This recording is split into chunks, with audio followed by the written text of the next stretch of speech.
ସାଙ୍ଗମାନେ ରାଧେ କ୍ରିଷ୍ଣା ମୁଁ ଆପଣମାନଙ୍କୁ ମୋ ୟୁଟ୍ୟୁବ୍ ଚ୍ୟାନେଲରେ ସ୍ୱାଗତ କରୁଛି। ଆଜି ମୁଁ ଆପଣମାନଙ୍କୁ ଜଣାଇବାକୁ ଚାହୁଁଛି ଜପର ମହିମା। ଜପ କଲେ ଆମକୁ କ'ଣ ଫଳ ମିଳେ? ଚାଲନ୍ତୁ ଜପ ବିଷୟରେ ଜାଣିବା। ନାମ ଜପ ଦ୍ୱାରା କେବଳ ଏ ଜନ୍ମର ପାପ ନୁହେଁ, ଜନ୍ମ ଜନ୍ମାନ୍ତର ପ୍ରାରବ୍ଧ ମଧ୍ୟ ଖଣ୍ଡନ ହୋଇଥାଏ। ସ୍ୱାମୀ ରାମଦାସଙ୍କ ମତରେ 1 କୋଟି ନାମ ଜପ କଲେ ଲଗ୍ନ ସ୍ଥାନର ପ୍ରାରବ୍ଧ ଖଣ୍ଡନ ହୁଏ ଓ ଜପକାରୀ ମୃତ୍ୟୁ ସମୟରେ କୌଣସି ଶାରୀରିକ କଷ୍ଟ ଅନୁଭବ କରନ୍ତି ନାହିଁ। ଯଦି ଆପଣ 2 କୋଟି ନାମ ଜପ କଲେ ଦାରିଦ୍ର୍ୟ ସମ୍ପୂର୍ଣ୍ଣ ଭାବେ ଦୂର ହୋଇଯାଏ। 3 କୋଟି ନାମ ଜପ କଲେ କର୍ମରେ ସଫଳତା ନିଶ୍ଚୟ ଆସିବ। 4 କୋଟି ନାମ ଜପ କଲେ ସାଂସାରିକ ସୁଖ ପ୍ରାପ୍ତି କରି ଜୀବନକୁ ସୁଖମୟ କରିବ। 5 କୋଟି ନାମ ଜପ କଲେ ଅସାଧାରଣ ଧୀ ଶକ୍ତିର ଅଧିକାରୀ ହୁଅନ୍ତି।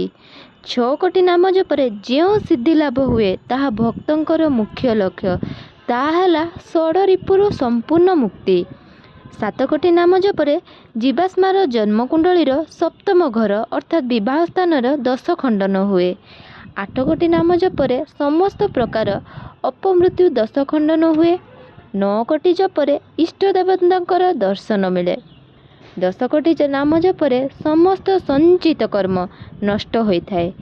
11 କୋଟି ନାମ ଜପରେ କ୍ରିୟମାଣ କର୍ମ ଓ 12 କୋଟି ନାମ ଜପରେ ସମସ୍ତ ପ୍ରାରବ୍ଧ କର୍ମ ନଷ୍ଟ ହୋଇଥାଏ।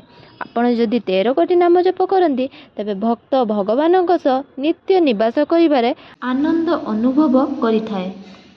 ଆପଣମାନଙ୍କୁ ଯଦି ଏହି ଭିଡ଼ିଓଟି ଭଲ ଲାଗିଛି ଲାଇକ୍, ସେୟାର, କମେଣ୍ଟ, ସବସ୍କ୍ରାଇବ୍ କରିବାକୁ ଜମା ବି ଭୁଲିବେନି। ରହିଲି। ରାଧେ କ୍ରିଷ୍ଣା।